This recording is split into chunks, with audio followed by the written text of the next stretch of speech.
জেলার বেকারদের স্বনির্ভর করতে এবার পথে নামল কেন্দ্রীয় সরকার। বাম্বু মিশন প্রকল্পের মাধ্যমে হস্তশিল্পে আগ্রহীদের বিশেষ প্রশিক্ষণের ব্যবস্থা করা হলো।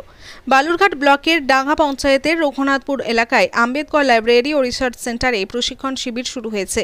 কেন্দ্রীয় কৃষি দফতরের উদ্যোগে দেশজুড়ে এই বাম্বু মিশন প্রকল্পে হস্তশিল্পীদের প্রশিক্ষণ দেওয়া হচ্ছে। জেলার বালুরঘাটেও এমন একটি প্রশিক্ষণ শিবির শুরু হয়েছে।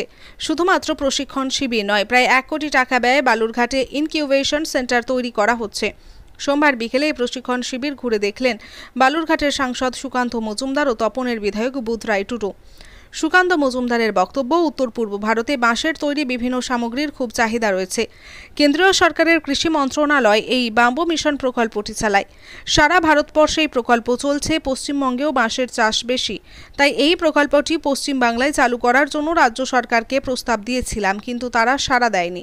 আমি কেন্দ্রীয় কৃষি মন্ত্রীকে চিঠি দিয়েছিলাম। কৃষিমন্ত্রী এই পশ্চিমবঙ্গ সরকারকে পরিবর্তন করে নোডাল এজেন্সি হিসেবে NECPDC-কে করেছে, যা নর্থ ইস্ট কাউন্সিলের আন্ডারের একটি অংশ, যার সদর দফতর অসমের গুয়াহাটিতে রয়েছে। সেখান থেকেই দুজন এসে বালুরঘাটের প্রশিক্ষণ দিচ্ছে। বালুরঘাটের রঘুনাথপুরে শুরু হয়েছে বাঁশের তৈরি বিভিন্ন জিনিসের উপর প্রশিক্ষণ শিবির। চলবে আগামী 8 এপ্রিল পর্যন্ত, যেখানে সব মিলিয়ে 25 জন প্রশিক্ষণ নিচ্ছেন।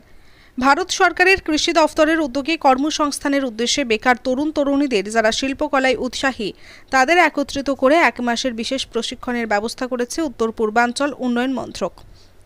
ভারত সরকারের উত্তর পূর্ব ভারত ও বাম্বু মিশন কাউন্সিলের পক্ষ থেকে এই প্রশিক্ষণের আয়োজন করা হয়েছে। মাস্টার ট্রেনার নারায়ণ চন্দ্র পাল জানান, বর্তমানে 25 জনকে নিয়ে এই প্রশিক্ষণ শুরু হয়েছে। ইতিমধ্যে অনেকেই অনেক জিনিস তৈরি করতে পারছেন।